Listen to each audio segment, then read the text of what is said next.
welcome to the December, oh no, December 8th Select Board meeting. This has been, it is 5 o'clock, and this has been warned in 3 places, has been placed up on our website, and has been emailed to interested parties.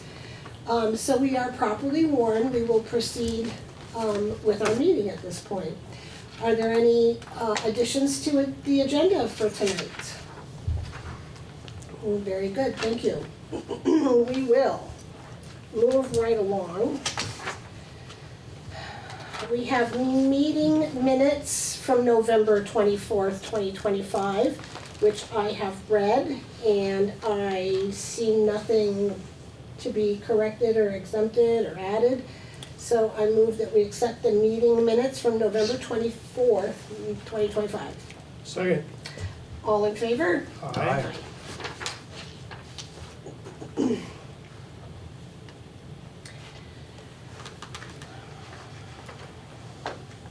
I think we're gonna run through our departmentals pretty quickly tonight, so why don't we just stay with the agenda as it is. Do we have anyone from the library?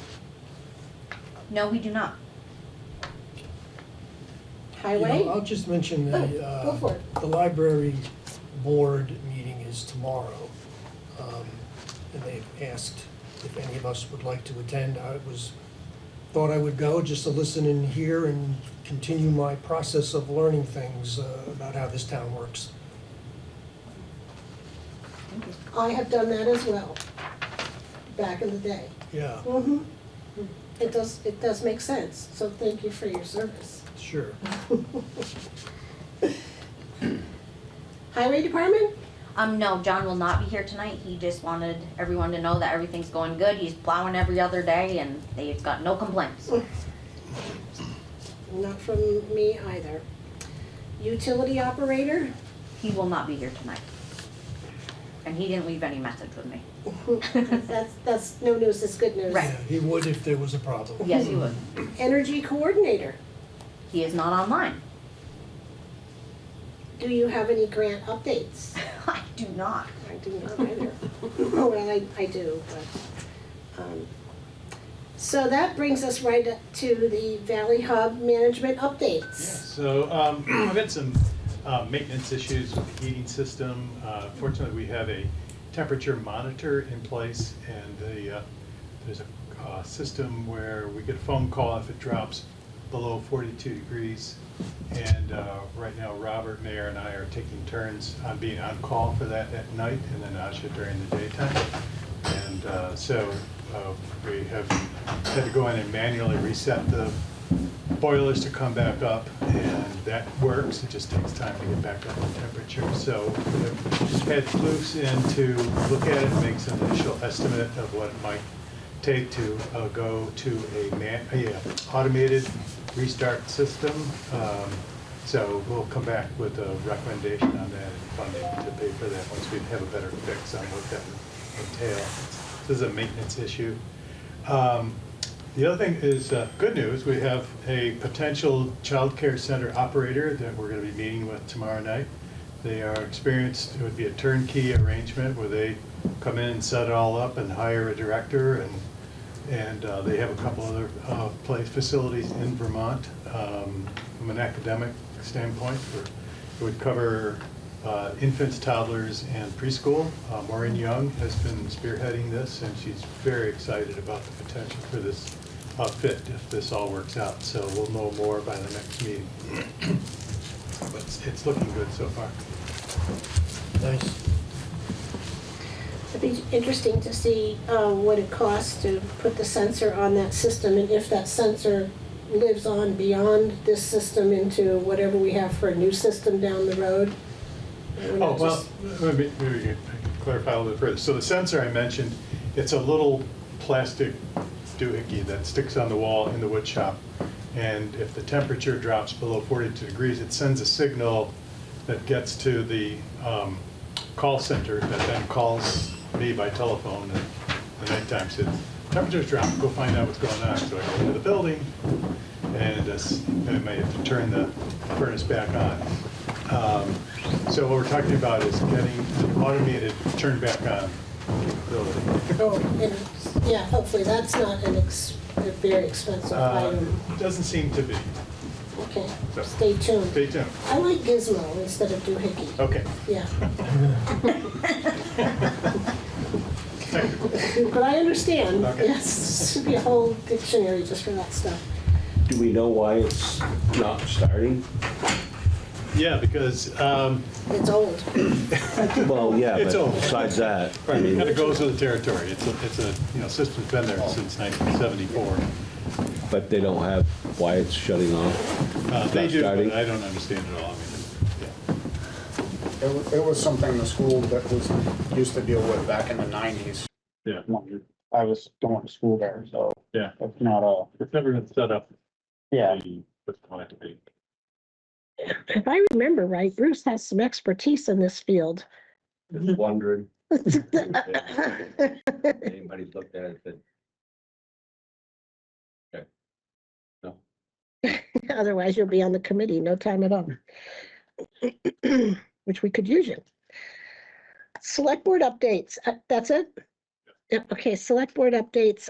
The only update that I had, it has been relatively quiet. People are either speaking about the cell tower, which will be a different discussion, or getting ready for Christmas. I did have notification that grant that we were excited about applying for, the Better Connections grant, we did not make the cut. So they're inviting us to apply again, and we're going to talk about how we could make our application more palatable and attractive for grant funding. But that'll be next year. And so unfortunately, that money was for connecting a path for walking dogs, improving a bike path or sidewalks. And we do still have sidewalk funding for Brook Street to the parsonage. That's in place, but we're trying to expand on that every time we get an opportunity to get that in there. So we will keep on trying. And I believe that is it for select board updates on that, everything but that. So let's move on to new business. The first thing that we have on our list is a driveway permit for Nancy Badness. That is 1962 Maple Hill Road. And I believe that she is expanding for family members to move on to her property in some way, shape, or form. And so she is asking for a driveway cut. We have run this by John Champion, as I have spoke with them, all good, Cooter, 11/24/2025. So that is as much blessing as I deserve on that. And so I move that we approve this driveway cut on 1962 Maple Hill Road for further development, hopefully. Second. All in favor? Aye. Right. 12/8/25.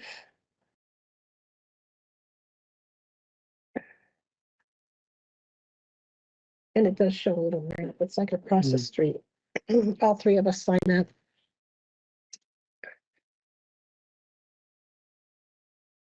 And we're gonna have a little discussion about a delinquent utility account and we're gonna be discussing what's accumulated interest. And I think I need to turn this over to either Julie or Kristen to give us a little background. Or Chad. Or Chad. Yeah, there's I guess there's what, 30 we counted that there's some delinquent utility balances out there that haven't really been actively pursued. And since we are the commissioners of the utility company, I think we just need to make a decision to pursue them with a little more intensity, so to speak.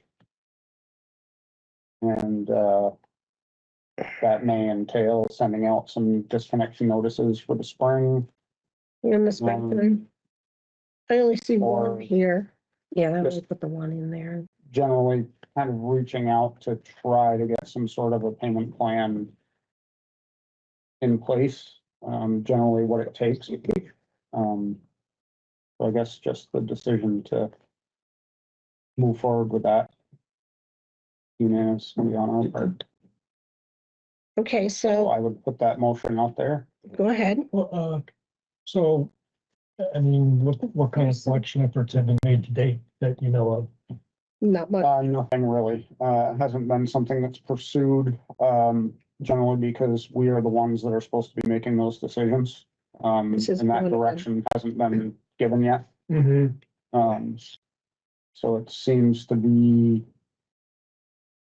a spreading phenomenon, Mhm. maybe Okay. The reason slightly. why is the select board the ones that collect the warrants? It's they're the commissioners. But what's the, like, why isn't there a collector? Like, there's a delinquent tax collector. Why isn't there like I don't a know. utility? We'll have to check up on that. Just curious. How much money are we talking about? Can't remember. the- Over $5,000 for one. Yeah. One I was client, gonna which is say about the 6 to 7 top dog overall. on that. The rest have all made attempts and called and are making payments and, Okay. Except Yeah. for one of them had stopped. well, this one, yeah. And out of that 5,474, $1,500 of it is interest. Yeah. So Yeah. it just shows how payments are not being made.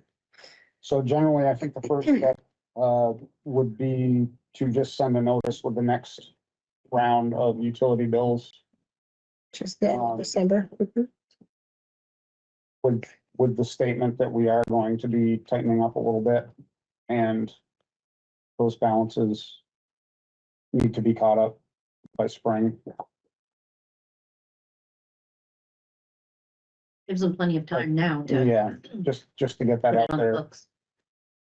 Believe the date's March 15th-ish, if I remember right, but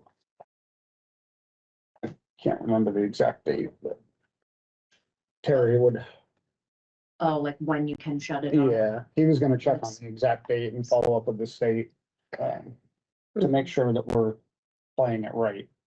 Correct. Yeah.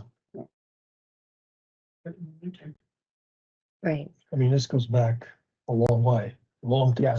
Yes. That's That one in the particular. biggest culprit. That was, that one went back as, I printed that as far back as when he no longer was making regular payments. So that's when it stopped at that point. Yep.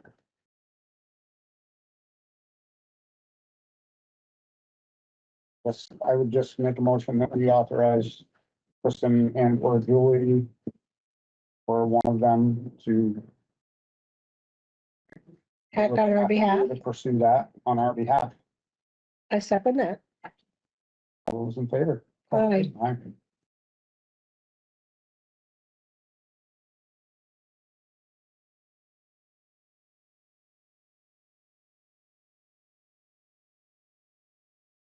Next on our list is sign letter requesting use of construction management as a contracting method for USDA grant. Who is up with that, Dave?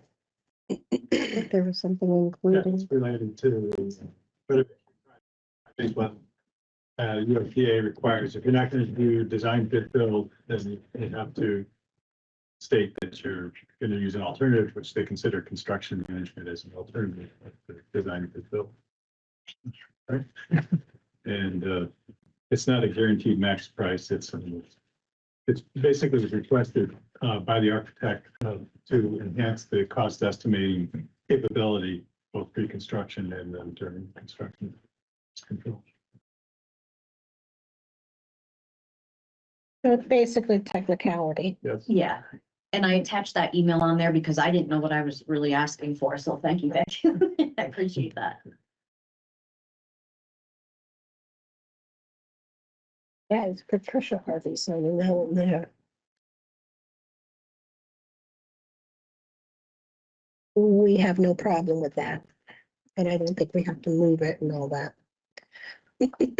Park use application, Rochester Public Library, 1219, from 6 to 7 PM. This is the winter solstice. Here we go. It is a family winter event from 6 to 7 PM. It does involve electric handheld candles and a spiral walk around the park, celebrating winter. So, hopefully the weather cooperates. They'd be walking pretty quick on a night like tonight, so hopefully it's a little bit warmer. They might use real candles that night to warm up, but they can't do that on the park.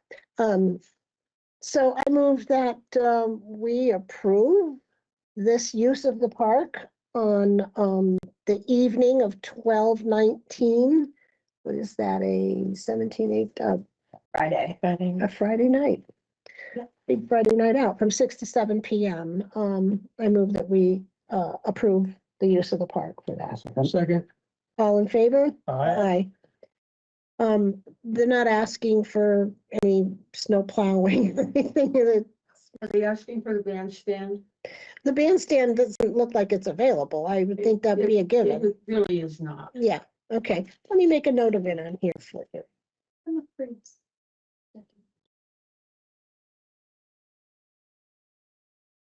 Oops. I mean, it is Santa.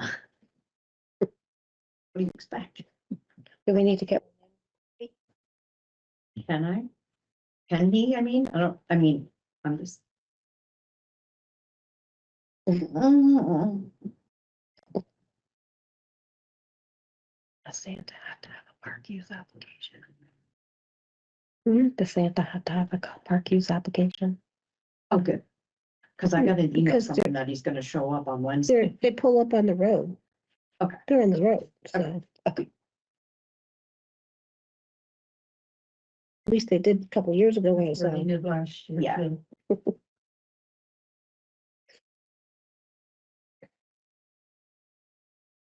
okay, that's just for. I don't even have to sign you, I just.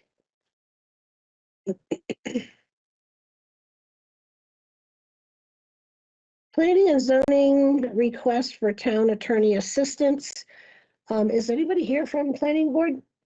I might have somebody on Zoom who could maybe unmute, Who's Dan? perhaps. Sorry, Mary, I'm kind of pointing you out if I could. Are you able to speak on behalf of that? I know what it is if she can't, if she, Okay, well, So do I. he's muted, so. okay. They want to run their conclusions for the Public Utility Commission through a town attorney review before they submit it.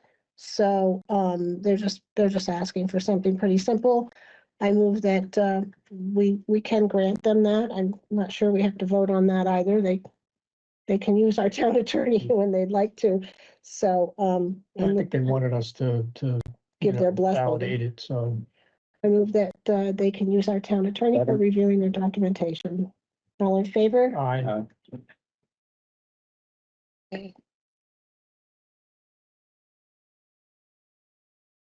And so now we are still on new business, and this business of this evening does come to cell tower proposal. So what has come about is that the Public Utility Commission has received an actual petition to install a cell tower just to the south of Rochester and off of Route 100. There is a tremendous amount of data up there that was submitted by both Verizon and Vertex. There has been 2 interviews and testimony done by the PUC with people from Vertex/Verizon. And that is all there, very transparent. So I do encourage everyone to go up on that website, get your shovel out, dig it out and find those documents. And go through and perhaps you will see that the PUC does ask the questions. They're looking for the answers. They're expecting to get the proper data so that they can be fully documented so that your concerns would be addressed. They will also, there is also a report from the Fish and Wildlife up there. There's a report from the Historical Society up there. So going forward, they are doing their due diligence on our behalf, whether we ask them to or not, but they are going through the motions of asking those particular questions. So that is from the planning board point of view. As the select board point of view, we will be listening to testimony, opinions, comments this evening. And at our December 22nd meeting, which is in 2 weeks, we will reveal our letter of opinion as well as submitting it into the PUC on the December 22nd meeting. So at that point, this is where we are all ears and listening to all the comments. We have heard from many of you already. So we have all of that documented. The file is getting pretty big. And we would like, again, ask that you keep your comments to 3 minutes. You keep your comments coming to the front of the room. And you try not to be repetitive of something that has already been said several times. We are open and looking for new information as we have received a lot of that data already and have it here in front of us. So that said, yes? Before we start, can I make an announcement? Yes, you Or can. ask you a question? So we have people on Zoom. They do not have the capability to unmute themselves. I need to unmute them. So I would just ask that people on Zoom raise your hand by clicking that raise your hand button. And I'll keep an eye on you, and when we can get to you, we will. And I'll Do you want to designate a time for whatever Zoomers? you want to do is fine. Do we have anyone with their hand up Right yet? now, nobody's hand is. Okay, No. so we will go to We the can check. floor and excuse, if you have your hand up, but then Kristen says someone has their hand up. I'm not being rude. I'm trying to spread it around. So we're ready to take public comment.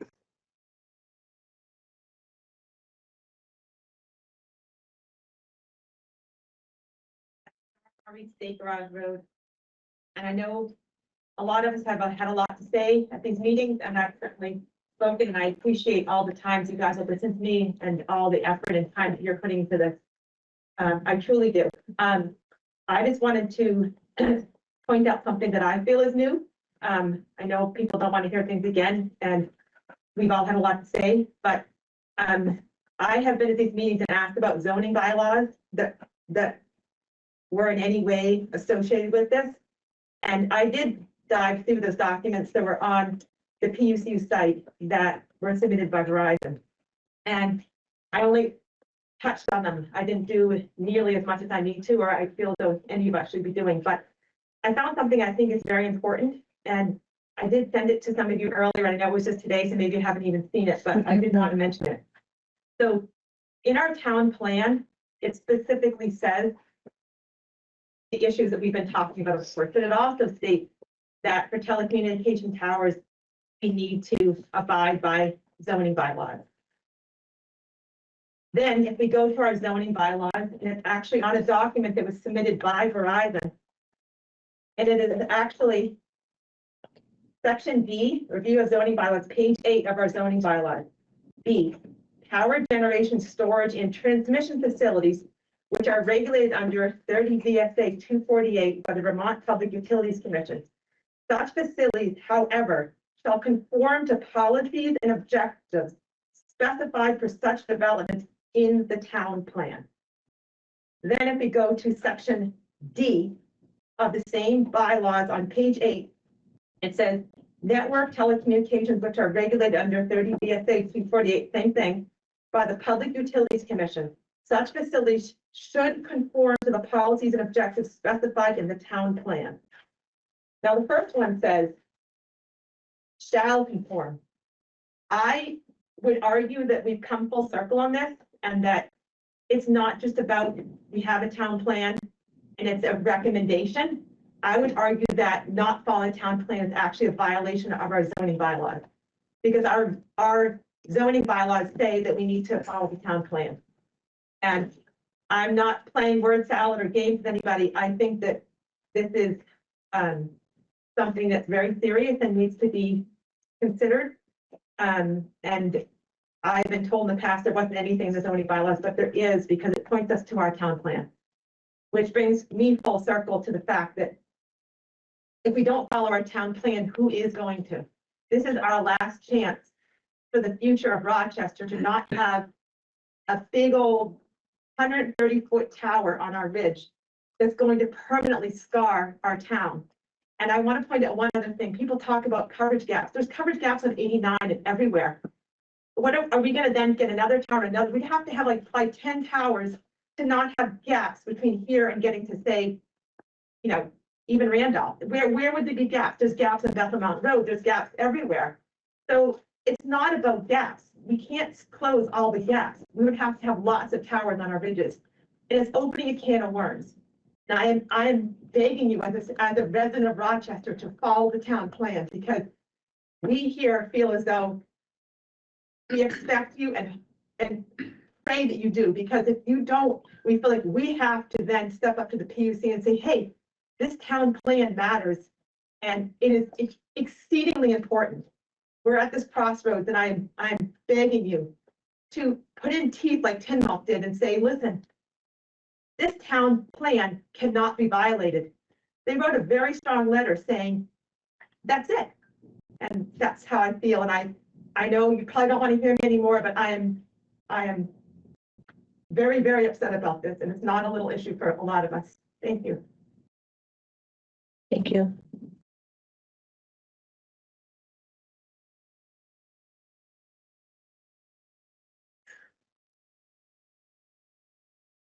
Go ahead, Deb.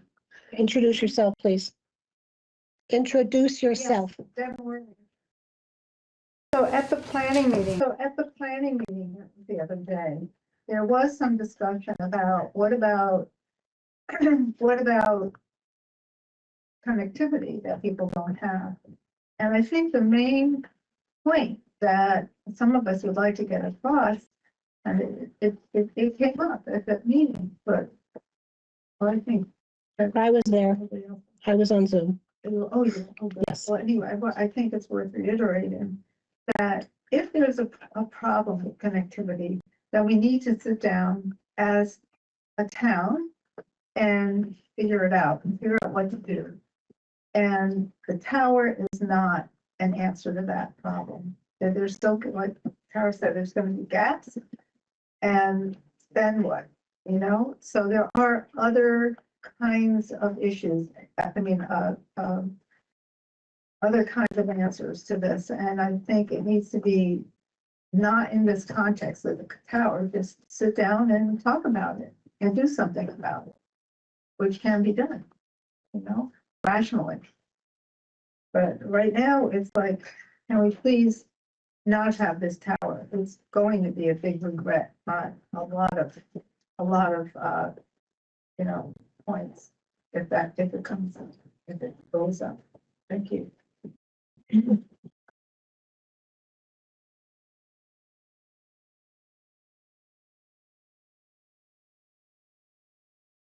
No one on Zoom? No, hands. Okay.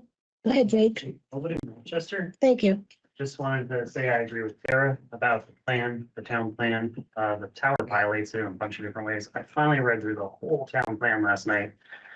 Even the parts about how, yes, we want to have, there's a whole introduction part with how, about wanting to have more broadband and more cell service and, you know, it's good for emergency use and there's deference given to emergency use and this kind of stuff.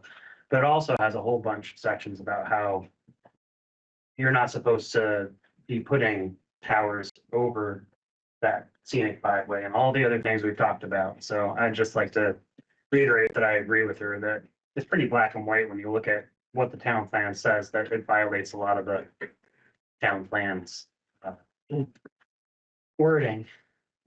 The other thing is, there was new evidence introduced by Ben Falk about slope in the construction, how a lot of sections are really steeper than Vertex and Verizon said they were, so that's an issue. And that's all I have to say. I've said all the other things I need to say before.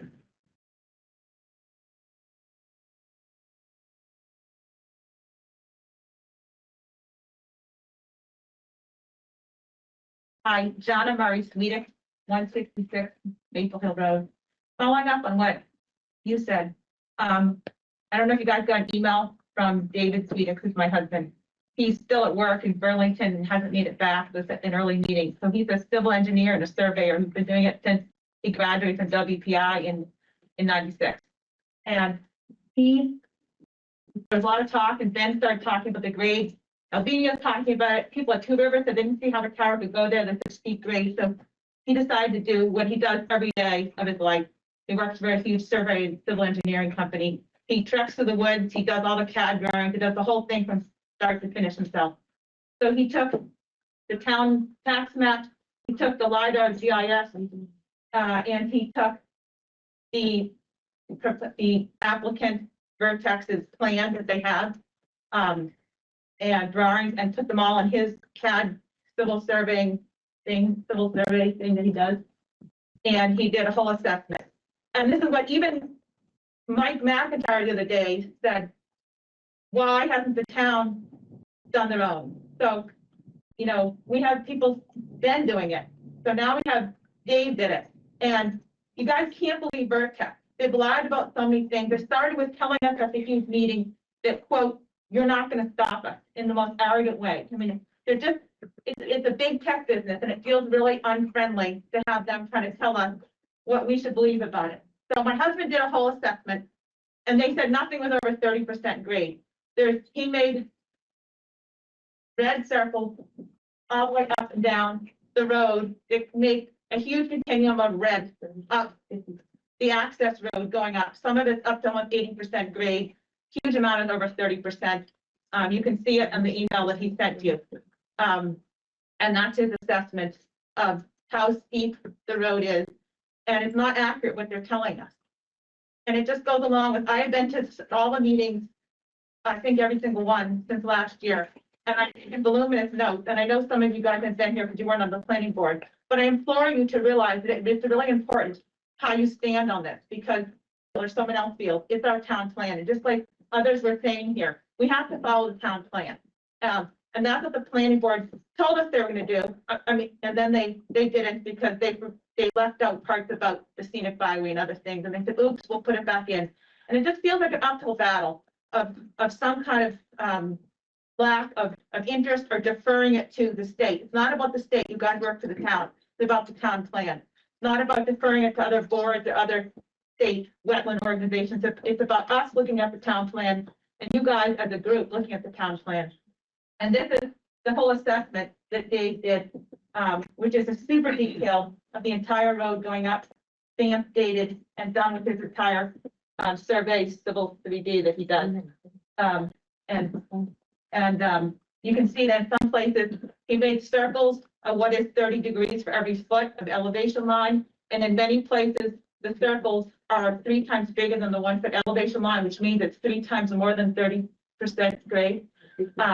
So a lot of places it makes just, if you zoom in, you can see on what he sent you, it makes a really overlined red line that goes up the mountain. And so I feel like that just piles on top of, we don't want to have flood issues. We don't want to have issues with water coming down on people's houses that live there. And I feel like, if anything, you guys need to have deference to people that have lived here forever, that feel really strongly about it. The Wildwoods have been there forever. Tara's new there, but Albinia's been there forever. And it's just, I need you to respect how people feel about it, and realize that if the town needed cell phone service, we could come together as a group and we could say, listen, let's have a committee come up with how we want to cell phone service. Where do we want to put it? Do we need it? Do we want it on cell towers up high? Do we want it on little cells along the road? But this is industry driven. We didn't ask for it. And I'd like you guys to respect that. Thank you.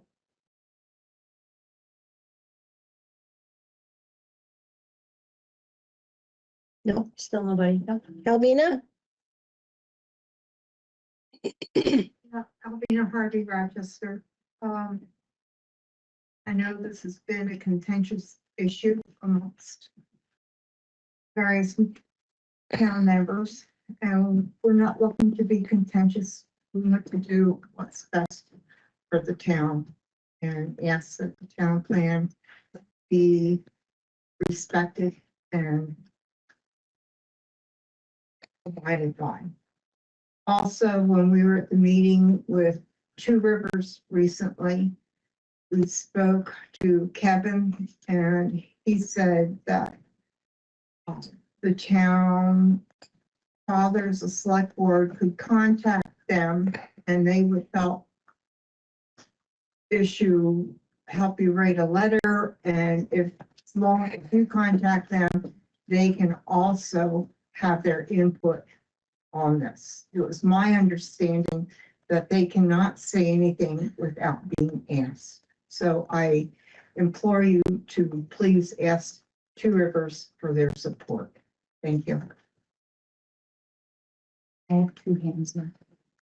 I have had a discussion with Kevin Geiger at Two Rivers, and Two Rivers does have their regional plan posted on the PUC website as part of all of the background too. So they are involved.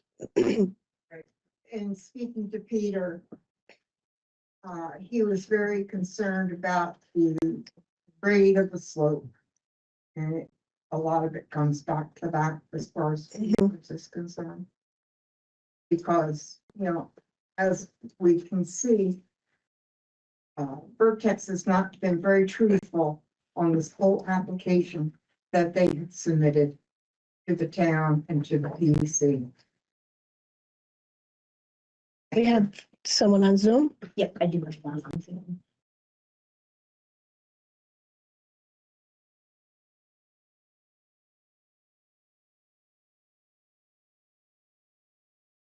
Are you able to speak, Ben?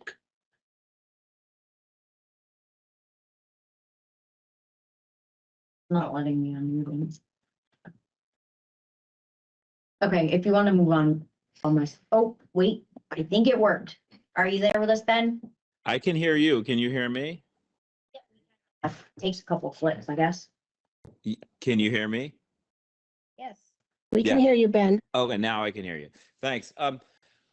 When was the last time you guys were in touch Ben with? Falk, Rochester. Yeah, Ben Falk, Rochester. When was the last time you guys were in touch with Two Rivers? It was towards the latter part of November.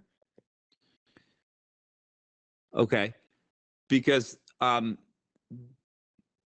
they have a lot of support to utilize, and yeah, it sounds like they weren't aware of the petition even being filed and hadn't heard from the town as of a few days ago, and they usually get alerted by towns to be involved, so it'd be good to reach out to them.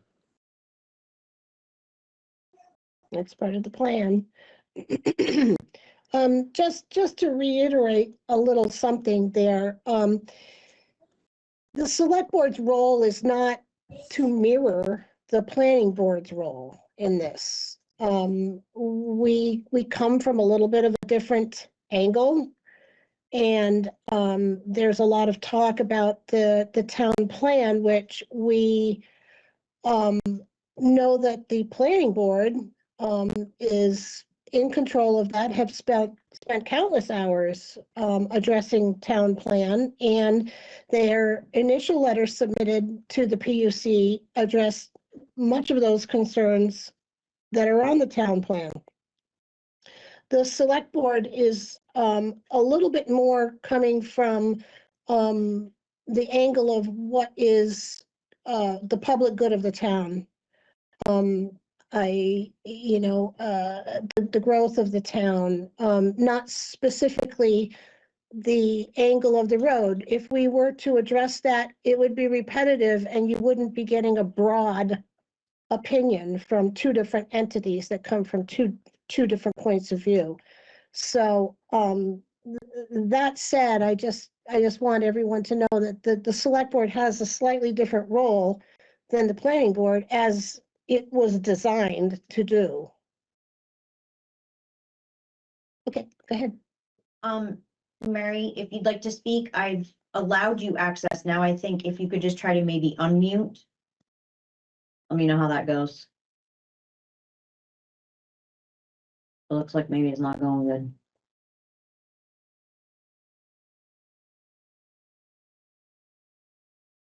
Not working, he says.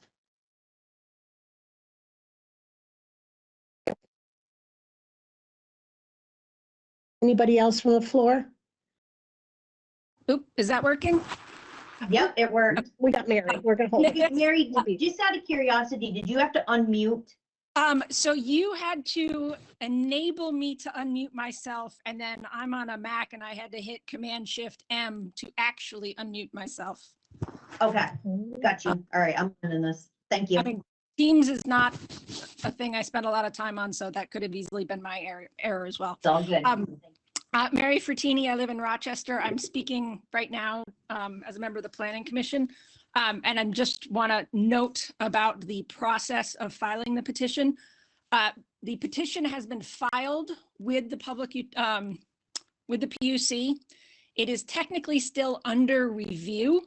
It has not yet been declared administratively complete.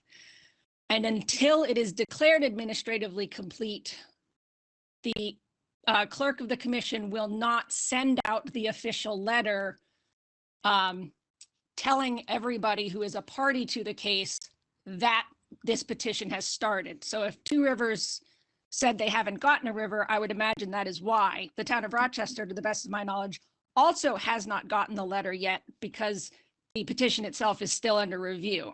The reason the planning board has been going through it on the schedule we have is I've been sitting on the EPUC site waiting for the petition to be filed.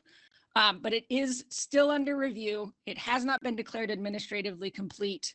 When that happens, the clerk of the commission will send out an official letter to everybody who automatically has party status, which will include the town of Rochester, the regional planning commission, the town planning commission, abutting landowners and other people. So that was just the procedural clarification I wanted to offer. Mary, they still have a deadline of December 29th listed on the PUC website. Yeah. So Yep. the clock should start ticking when we get our notification, in my opinion. And yes, so to the best of my knowledge, when we get that official letter, what it will say on there is this petition has been declared administratively complete as of X date. The end of the official 30-day comment period will be Y. And that, generally speaking, is 30 days from the date it's declared administratively complete. So we are working as if that deadline is going to be the 29th of December, but to the best of my knowledge, that's just a placeholder on the EPUC site. Okay. Good knowledge. Thank you. Welcome.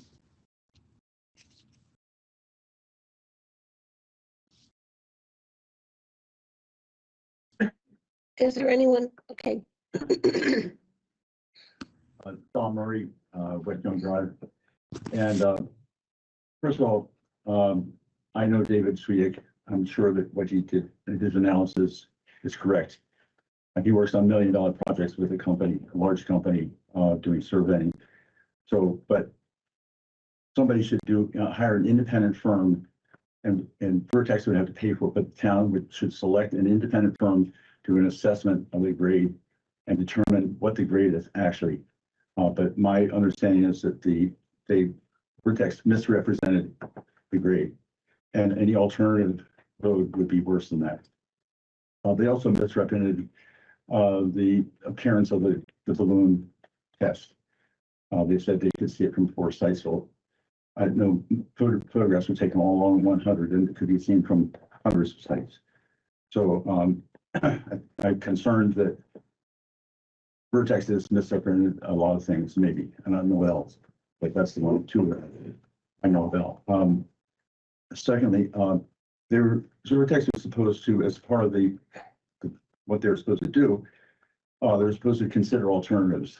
Well, they never considered, for better or worse, or better, I'm not sure what they're called, but I call them pole cells. They're little cells that go on poles, and they can go along the route.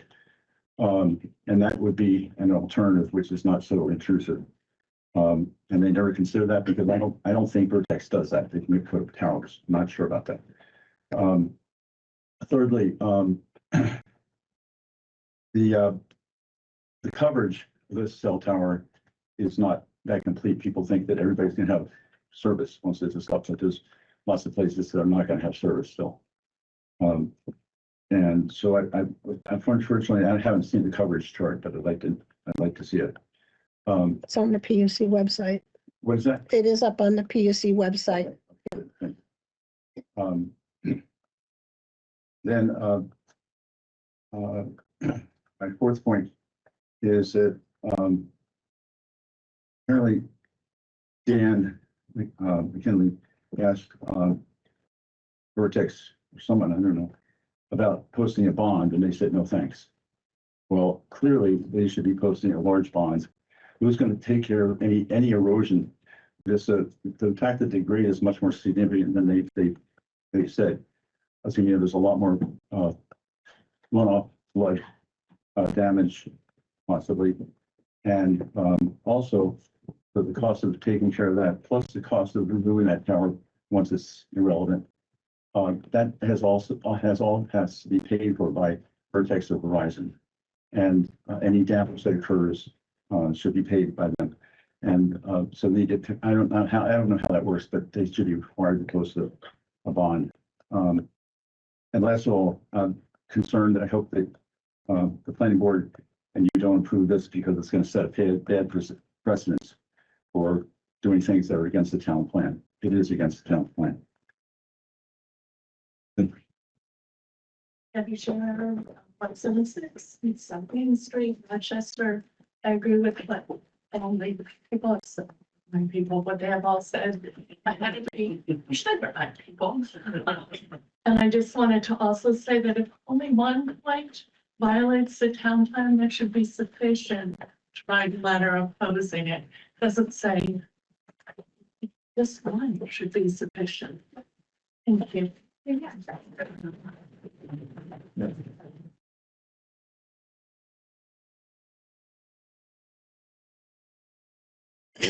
There is a very large document on the Vermont Public Service Board website, and it was just drafted. It's in its final draft. It's a 10-year plan for telecommunications and broadband. And it does have a lot of information about the Public Service Board's view on the future of telecommunications and broadband in the state. And it might be something that is worth pursuing if everybody's reading up on all of these things. Besides the Public Utility Commission, the Public Service Board also has a hand in all of that as well. I'm not sure that we're going to have it in our budget to hire engineers to come out and study the slope of the land. I would prefer to trust the state of Vermont to hire their in-house engineers to do that double checking. We probably wouldn't be able to get that study done timely, and the state probably will be able to do it more timely because they have in-house people to say, hey, go check that out. So at this point in time, I would not entertain hiring an independent firm to study the slope of the land. It just does not seem to be in our interest when we already pay a lot of engineers on the state level to do that job for us. That's my take on it. The select board will have discussions about this. And, you know, we will come to our conclusion. There's someone that has not spoken yet. Rochester, Hi. Big Drive Road. I'm against the power, so that's new, right? But one thing, as I was over at the Swedish residence last night, I did see some of the graphing. And it's a complicated CAD, as you know, computer assisted design. It's a 3D software thing, and he explained it to us before. He's using state supplied LiDAR where they do overflies and they with that. Yeah. So, but he mentioned, I mean, hopefully he can make it here in time, but he mentioned the LiDAR is, you know, a publicly available thing from the state. So, and he's a, you know, a paid and licensed civil engineer. So I was looking at it with him a little bit. It is a complicated thing, but he was tracing the exact route. And it, I mean, just from a regular person like me, and I you know, I do stuff in software, but it was pretty shocking. There was a lot of these very tight red circles, all of it. Yeah. So, and I can't remember what he was saying, but he was saying, I don't remember if it was like 50 or 70% of it over the grade they were talking. So that was, I mean, it certainly looks like it's so far off. So I would urge you all to look at that very closely. And I'm sure, you know, he would probably be willing to work with you on something like that. You know, in the absence of funds for a state, you know, licensed person or whatever. Well, if he's getting his data from the state of Vermont and their studies, then I think that supports the state of Vermont providing the data back to the PUC. To dispute if there's any changes from one set of data to another. And the other thing is, no one's soliciting me for my observations, but it seems like with a couple of these different organizations, there's a lot of like, you know, tower splaining going on. Like, oh, well, they probably meant that, you know, the pitch was this, or you level it out, or, well, it wasn't wetland, but, well, no, it wasn't, or it doesn't go here. And there's kind of, it just seems like there's a lot of that, or the observations were made from Townsville, but we're here in Rochester, and it's the town of Rochester, and this is our center, which is what matters. So there was a lot of, you know, things going on with this proposal, this tower, that I don't really think was, you know, forthright. And then the last point I'd like to make is, maybe a little easy thing for a little motivation. You can just think of Tammy Wynette and stand by your plan.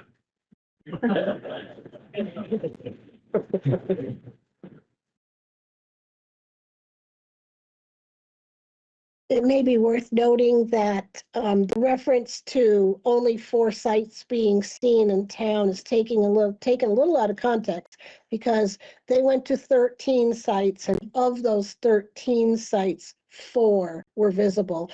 They didn't go to 57 sites. It was just a sampling, and of those, 4 of them you could see the balloons. And, So I just, and that's mostly concentrated Cowbell, is that correct? not necessarily. I think they went up to Mary's house up Route the north of Route 100, almost to the Forest Service building. We were up on the hill. And they were up in North Hollow. So it was from different areas, but it was just sporadic. It's not like they stopped every 25 feet to document it. Right, and you've seen the photos I supplied. I have seen the photos that you've supplied, yes. Yes. So that would seem like it's not statistically accurate if they're not doing it on a precise measurement, but just where they pick and shove. Well, I guess if you want to say that out of 13 sites, 4 of them, the balloon was visible. If you want to go statistically, that would be 30% of the site of the area of the town could see the balloon, and 60% would not, if you want to. Yeah, I would rather have it a more encompassing statistic.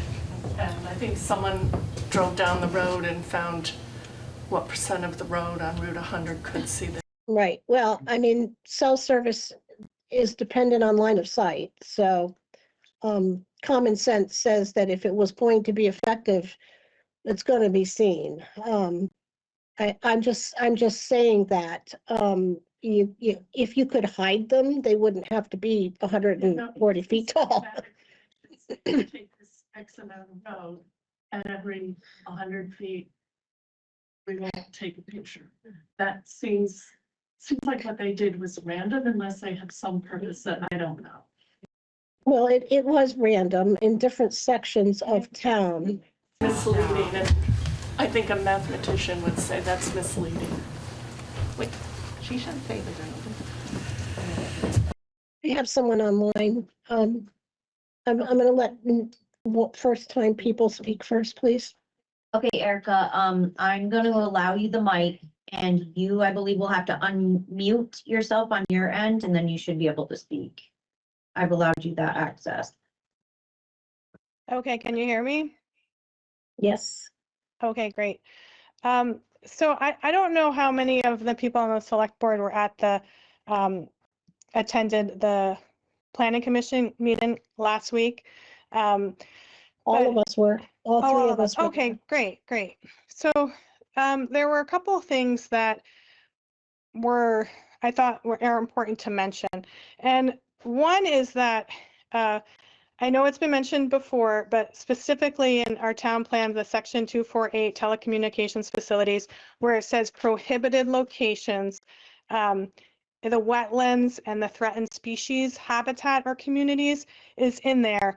And what it sounded like the planning commission was doing is trying to find workarounds. Like, oh, this is a wetland, but maybe we could, try to find a workaround this area, or that yes, there are some threatened species here, but maybe if we do it, out of their wintering zone or out of their mating season, we can make this work. But it's very, very clear. The prohibited location is prohibited. It doesn't say, a certain time of year you could do it, or and I think that trying to find a workaround is really is, the planning commission saying we want this to happen and we're not going to stand by the town plan, because when the language is so clear that it says prohibited and they're trying to find a workaround, and it seems like that with a number of different things as well.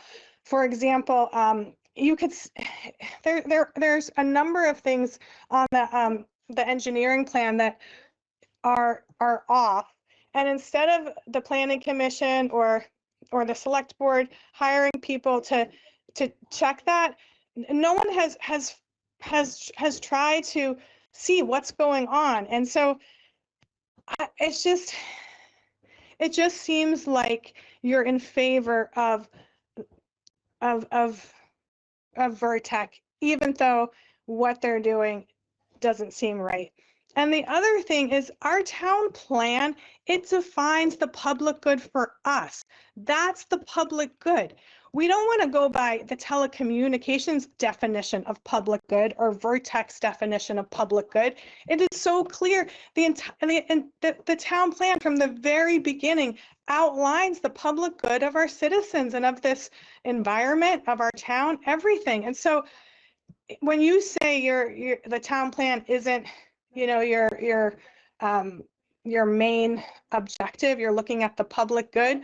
Well, the public good is outlined in the town plan, and it's done beautifully. And so I don't see why you're looking at someone else's definition of public good when they're looking to make money and have a capitalist venture. So, I mean, those are just a couple different things that I think are important to note. And I am wondering where is your definition of public good coming? Where is it coming from if not from our town plan? What your definition of public good is? Safety, growth, just the current information we get from our constituents, the residents of our town.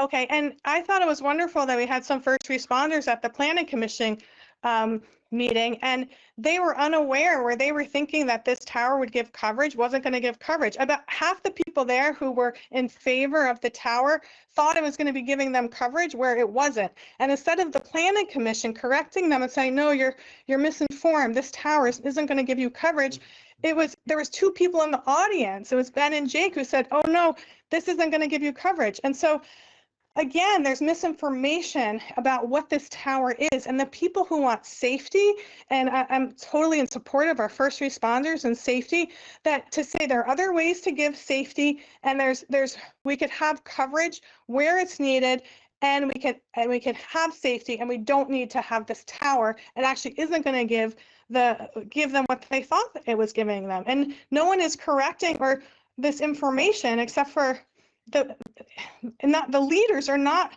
putting this information out in a way that's accurate, and it just seems very like the leadership is very weak here, I have to say. I don't know why you're not giving proper information to our townspeople, or following the responsibility, your responsibility to uphold the town plan and looking at that as our public good. And I mean, it is my question, why isn't this information being put out there to the townspeople when Because they're asking about safety? we're gathering information still. I mean, we're not forming any opinions or conclusions any earlier than that conclusion needs to be provided. Thank you.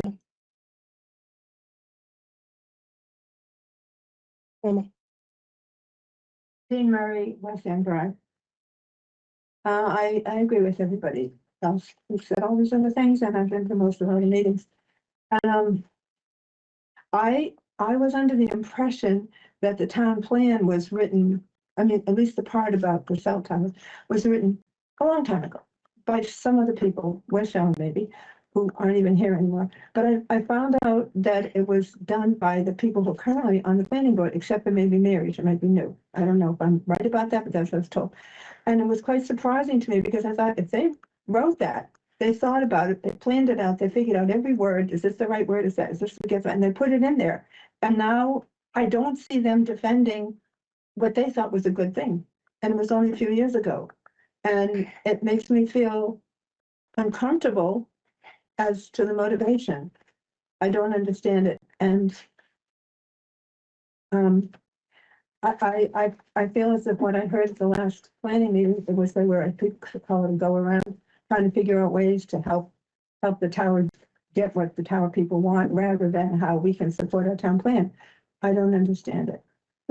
And this is just a personal thing, but years ago, before we had kids, my husband finished school, my husband and I were like you guys. We went to our town, we were voted in to be town meeting members. And it was a much bigger town, it was a very different thing, but I was in the position of, reading all the different things. It said to be a new fire station, fire truck, or repair the old one, all this stuff. I know you've got a whole lot on you and the planning board, on your shoulders. There's a whole lot of money to do what you have to do. But we did that for a year or two, and I wouldn't want to be in a position for anybody to think that I don't know how to say this, but that I wasn't doing the best thing for the town of Arlington and Massachusetts. And I don't feel that way here. Sorry, but I don't. Well, we are not the planning board. We do have in our hands that we just received around 3:30 this afternoon, to the select board, a draft version of the right terms. Draft comments on the Rochester Planning Commission to the PUC regarding case 252931 petition. So we have the document from the planning board that is going to be reviewed and potentially be submitted to the PUC. It is not just a cut and paste of the original letter that they sent during the early fall, late summer. It is basically a new document, and it does address a lot of the concerns. It is charging the PUC with, but I have not read, none of us have read this document word for word yet. So we do have something from the planning board in our hands to review and approve for them to submit. So, that is yet to be submitted as well. Nancy? Pat, I do believe that when the town plan was presented, there was a public meeting before acceptance or before voting on anything. At least one. There was a public meeting in this room, and very few people came to it. Mm-hmm. Yes. And that, if it was 2 years ago, I don't remember when. And at that time it was adopted. The plan, the town plan was presented to the select board. Meeting. It was presented to the select board by the planning board, and it was accepted by the select board after hearing any type of testimony at a public hearing. But there were very few people at that meeting. Correct. We have one on Zoom. And I'm going to allow you the mic, and you will need to unmute on your end. There you go. Hi, thank you. I just wanted to go back to what you were just talking about. Who is this? Oh, Can you Tegan identify yourself, please? Sorry, I thought I Tegan. heard Kristen say my name. Tegan Murray, 259 West Young Drive. I'm just going to go back to what you were just talking about, the town plan. And, it was very recent. And if we open the door to violate the town plan, that opens ourselves up to future developers, people coming through, taking advantage of us, of our town, of our leaders who spent a lot of time and energy, as Nancy was just saying, and wrote this up not very long ago. And if we have this precedent of violating it, I think it's a very, very dangerous place to go. And I feel like we are violating it on the scenic byway. I feel like we're violating it on the class 3 wetlands. There's the grade issue, which I think has to be looked at. And Vertex has not been honest about the photographs. They've not been honest about the slope. And I have 2 questions. First one, are the pictures from Russ Jakewith being allowed into the official record? That's my first question. Then I have a second question. The select board and the planning board does have record of them. No, I know record that they've been received, but can you include them when you write a letter to the PUC and include them? Because Vertex, we don't know how many pictures or photographs they took. We only know that they submitted that 4 were seen. Can you include his photographs as a photographer in the town who documented more evidence and add that to what Vertex has already? Why not include somebody who is from the town? Why are we allowing somebody from a business making company to choose what pictures are there? Can't we allow a local photographer's pictures into your letter? It will be taken under consideration. Okay, I hope that you guys will give consideration to a local photographer over a business making commercial company who is trying to sell and make, sell us on something and make a lot of money. The second question I have is, would you allow an independent engineer to write up a report and include that in your letter? Well, I think we already have that report from David Swedick. Is that what you're referring to? So I was working. I came into the meeting late. Are you allowing his information to be included in your letter? We haven't made any determination about what we're allowing and including at this point in time. We have not had an internal discussion. So yet to be determined is all I could say. Yeah. All right. Thank you.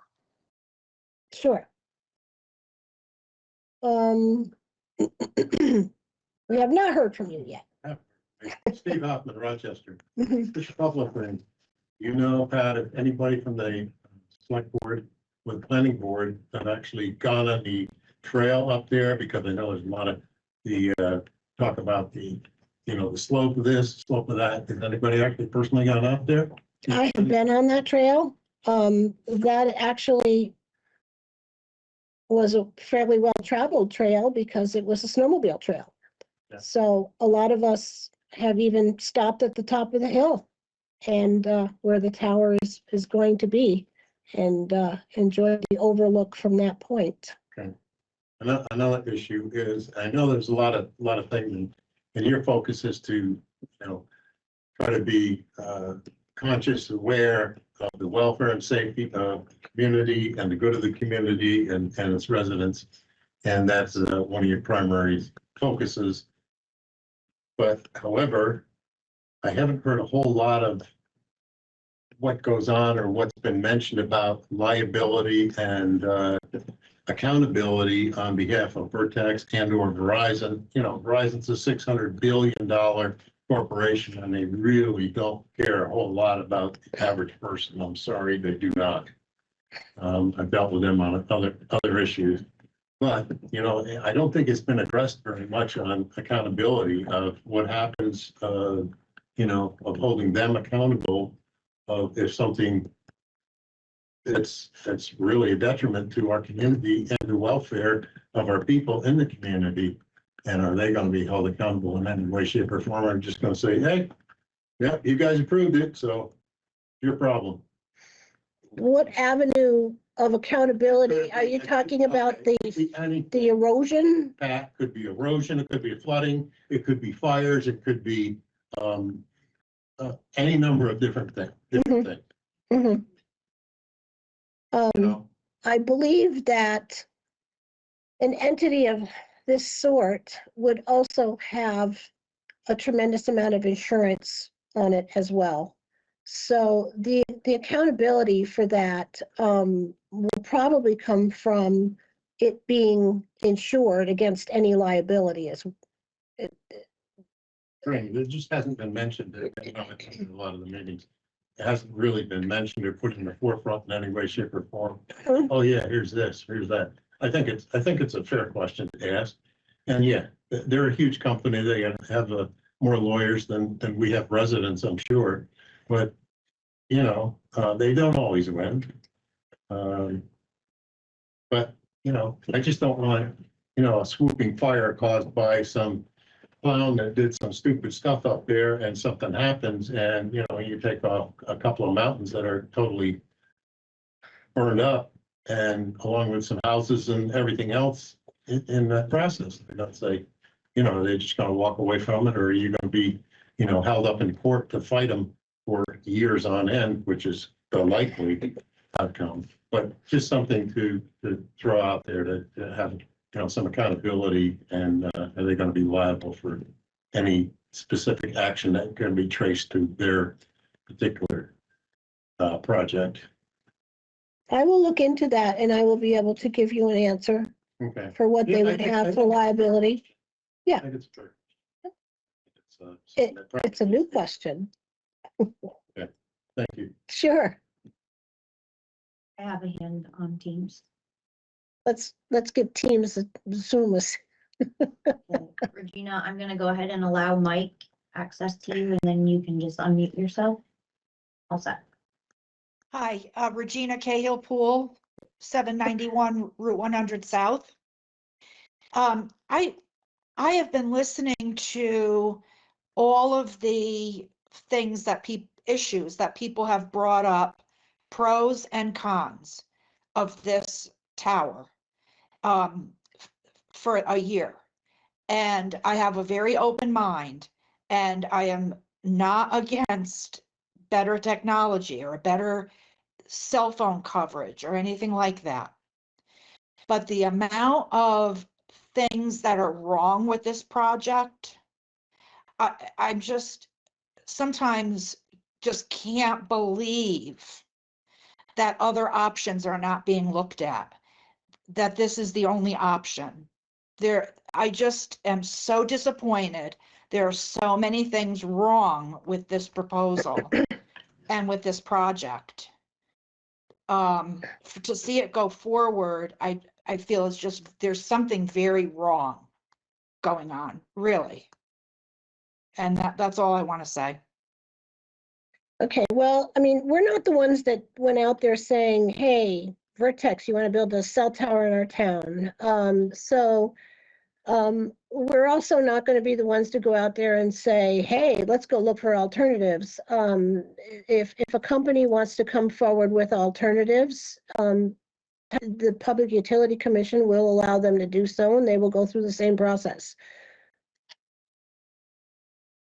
And we're not instigating this or taking it to the next level of finding out something different. The town is not the one that started this process. Yes, I realize that, Pat. That's what I'm saying, that yes, a corporation came in with an offer, but I do think it's the responsibility of the officials in Rochester to, look at other options and not just accept one that has so many problems involved with it. I do think it needs to happen, that other options need to be explored before this just gets the green light. That's what I'm saying. Well, you can probably start forming the committee that would be looking into that for us. We're addressing this one proposal, and we have lots of other business of running this town to do.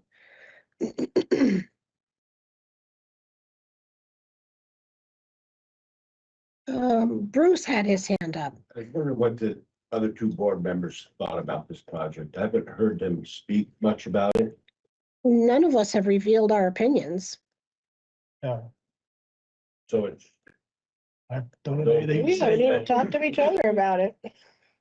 excuse me? We haven't even talked to each other about it. We just got this from the planning board today. This is a key piece of input that we need to absorb, and it's going to be an important thing in how we come down on this. There's not been, you haven't heard anything because there hasn't been anything to hear. And that's on the town website, right? Did Dan put that on the town? Yes, it's on there. Yeah. Yeah. Yes, you all can read it along with us at the same time. That will be something that we will do between now and our next meeting, unless the POC comes back and says, whoa, we're still under review. We're not even gonna, accept the application for another 30 days or something. This is still almost in the same pre-application thing, because they have not accepted the petition yet. And so they're doing their due diligence under review. It may not even come to our desk at this point. They may look at it and say, nope, this doesn't work for this area. So, it still could be not a reality yet. Their hand on Zoom, Teams. Yes. Mary, I allowed you access. Now, if you can do that command them thing, it'd be good. Did that work? Correct me on something. I wanted to say one clarification. Yes, the agenda for the special meeting of the Planning Commission on Wednesday, December 17th, and our draft comments are up on the town website. However, the version that's up there right now, the hyperlinks didn't come through. So I sent Julie a new PDF to upload, right? You would have just gotten it. So it's the same information. It's just that this document will have the hyperlinks that are necessary if people want to go and look at some of the supporting information. And so that, and I renamed it, so it's the same file name, but it says with links. So it should be pretty straightforward. And Julie, if you have any problems, just email me. Okay, I'll get that up tonight. Perfect. Thank you. I saw Alvina trying back there for her second round.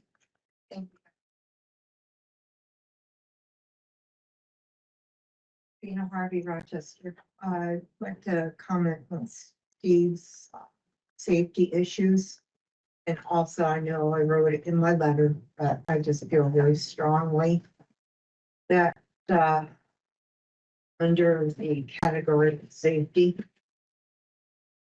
the fire safety on that mountain is a major concern. That mountain attracts lightning like nobody's business. You're putting in they would like to put in a cell tower and along with the supporting power line. My concern is if we do get a severe lightning storm, which we frequently do in the summer, and it's dry, what kind of, are they going to be able to get up there to fight a fire? Who's going to be responsible for the damage that's done by a fire? Will they have enough insurance to take care of that and cover that if it spreads down over the ridge into town? Which it very well could, or up the Bethel Mountain Road. You know, it's along with destroying the working landscape that we all treasure. I just feel that it's an area that needs to be really considered. Thank you.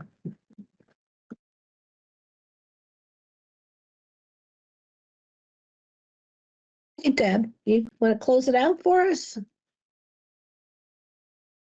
There's more Rochester. I actually was, before Erica was talking about the public good, I was gonna ask them the same question. I was gonna address that as well. And I still have that. Actually, that was a question on my mind. The first time I ever saw that concept of the public good in relation to this issue. And so it's like, who decides what's the public good? It's like, that's a pretty subjective kind of a thing. And so, I mean, would you go to the town plan where it was, I guess, laid out and thought about, or would that be the criteria that you would use? The criterion for that, or there are lots of ways to look at the public good. And, if the main criterion, for instance, was like connectivity for safety, because that's a lot of people who are for this, that's their main thing. It's about safety and it's about connectivity.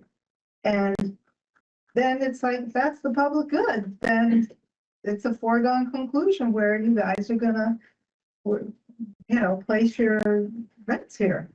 So I guess, I think you need to do some serious, I guess I'd like you to tell me how you would define the public good. And you sort of said a little bit of it when Erica asked, but it can't be just arbitrary. It's really a very deep question, because a lot of us have way other different kinds of criteria for the public good than connectivity that I think are probably more valid.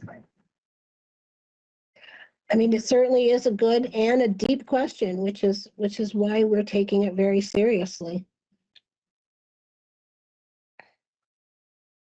Okay, I'm looking for closing comments on this. So we're going to go, we're in our second round. So who wants to go first? The two of you are related. I can go briefly.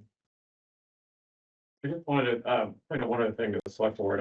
There's, this is a very small town. It's a very charming, quaint town.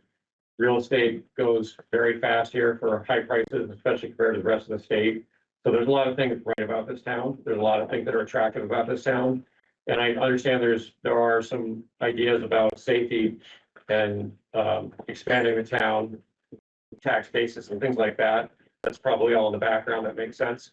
But I think the town, probably from my outsider perspective coming here, is doing a lot of things right. There's a lot of small towns in Vermont that have taken on some of the towers going up, and they have, if you want to put it this way, they've won their argument. They've made their case that this isn't something that they want in their town. So just whether it's a rhetorical question or an actual question, do we want to be the little town that knuckles under to a big business kind of a bit running roughshod over us, you know, with an unsolicited tower. It's something to think about with the town image and going forward with all things, because I think there are a lot of great things about this town. Thank you.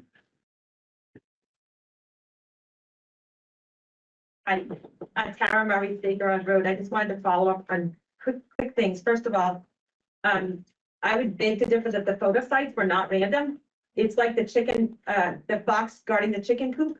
They presented it as the site they took the pictures. I think that information becomes irrelevant since we know that there's other information that was not garnered, and it's basically visible from most sites for 1.9 miles from Sky Hollow to State Garage, except where there's a curve in the road or a building that blocks it or a tree in below it, where when you get too close to the ridge. I wanted to quickly say about the fire and safety thing. I was at a meeting where specifically the fire department of Rochester, I believe it was the chief, was asked, is this a fire and safety needed thing? And he said, no, it's not an issue for the town for safety. That comes from the horse's mouth, and I think that's all we need. I wanted to quickly comment on the wetland. We specifically have a town plan that prohibits it. Doesn't matter if it's a class 3. And I looked at the regional plan, it also prohibits them from wetlands. It doesn't say, oh, accepting a class 3. So to me, that's extremely important, something we need to look at. It's the letter of our town plan. And I just want to say I've opened up, I didn't know that it was available. I just opened up the letter that you were referring to. And just to let everybody know, it's extremely contradictory, so I don't understand what's going to happen with that. But I just wanted to point out that, just as a quick example, on page 10, under the scenic byway and historical sites, it actually specifically says, in the absence of such information, this project does not comply with our town plan. So I think that's pretty good, and I'm actually relieved to read that. But then you get down to the conclusion, and it says that because it's in a scenic byway, that they're asking, in the conclusion, they're asking Verizon to plant trees around the tower to block us from seeing it, which is so, I'm sorry, but it's ridiculous. This tower is taller than the trees. Like, that is so, it is way taller than the trees.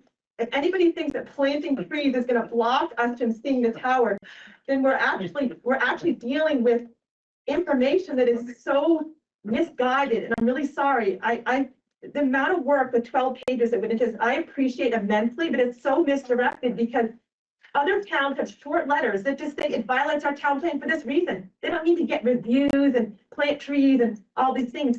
Just focus on the fact that it violates the town plan, okay?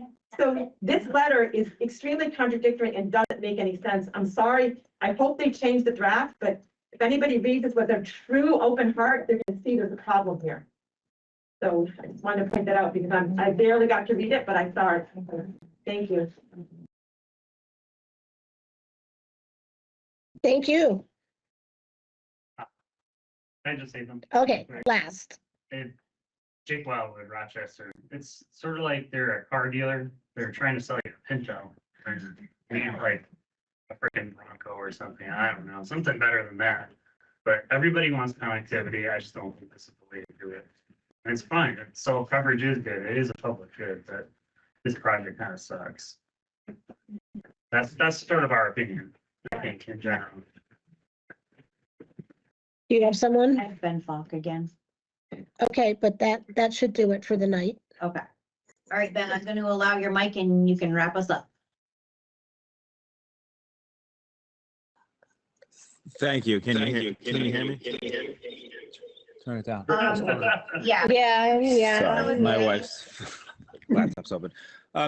I was looking for the document, so thanks for finding that, Tara or Jana. I didn't get to read it yet, but that's really concerning because the idea of planting trees, for that to make it into a letter, means there's no understanding of the sightlines at play here. You see this tower, if it goes up, driving down 100, as someone said already, for over a mile in front of you, along with the roadway ahead of you. There's no planting trees to block this thing out. So for it to be suggested as such, it means there's just a total misunderstanding of, where you're going to be seeing this thing from and to, of the sightlines at play.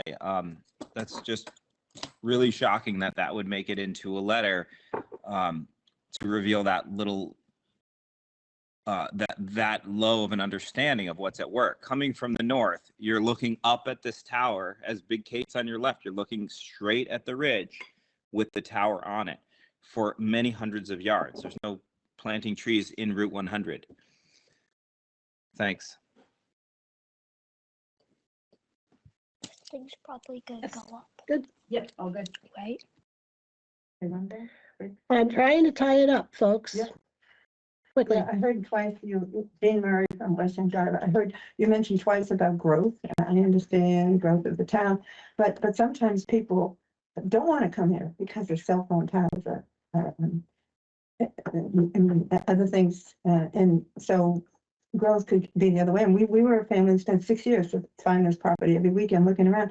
We eliminated things because of other things. So they didn't even have cell phones then, but we might have not wanted to come here if there's a cell phone tower. And maybe people would have liked that. I don't know, but growth can go both ways. That could indeed be the case sometimes, Yeah. like you said, sometimes. It Yeah. depends. Yep. Yep, absolutely. Okay, I thank everybody for your input. I feel like I just have to say there's one more hand online. She's already spoken, but I just don't want to get fried later. If you take it, whatever, I'm just reporting 1 to minute. you. What's that? Yes, 1 minute. 1 minute? All right, Erica, you got 1 minute. I'm gonna give you access. All yours. We have bills to pay. Yeah. Thank you. Yeah, I think what was just said is it shows that, again, the planning commission's looking for another workaround. They're looking for a workaround with the wetland. They're looking for a workaround with the bear and deer and bat habitat. And now again with putting trees around the tower. So a workaround for the scenic byway. Instead of saying, they keep trying to accommodate Vertec. And also, I feel like you're trying to accommodate them too by, instead of saying, yes, absolutely, we will use the photographs that our citizen has, our professional photographer who's a citizen here has taken and who cares about this town. And yes, we will use the survey that a professional surveyor did, not Vertex people who they hired who did it in a dishonest way. You're not saying, yes, we're going to use proper information to support our town plan. And the planning commission keeps looking for these workarounds to accommodate this company. And it really, I don't understand why you're doing it. If it seems like a huge conflict of interest, but it's just, it's very obvious that there isn't a real desire to stand by the town plan and the people. And again, the safety and connectivity issue is important, and we can do it in other ways. And again, you don't have that leadership of saying, we don't need this tower to do it. And that's just the bottom line. And I just wanted to share that. Thank you. Okay, well, we were just taking someone's opinion saying the planning board put too much information into their response, and 1 page usually does it. And if we were to do 1 page, then Erica, you would want us to be doing, several appendixes and schedules and additions to it. So we do have different opinions coming at us. Some says short and sweet, others says beef it up. We will take all of that into account and come to our conclusion. And if the chips fall as they are supposed to, we will be reporting back to you on December 22nd at 5 p.m.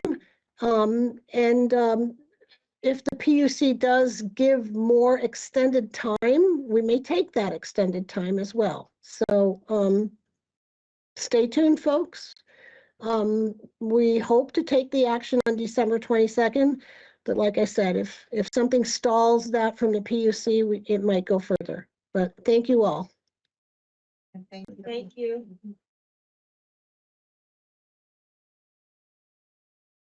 I am going to look at my thing and say, yep, we're done. I move that we adjourn.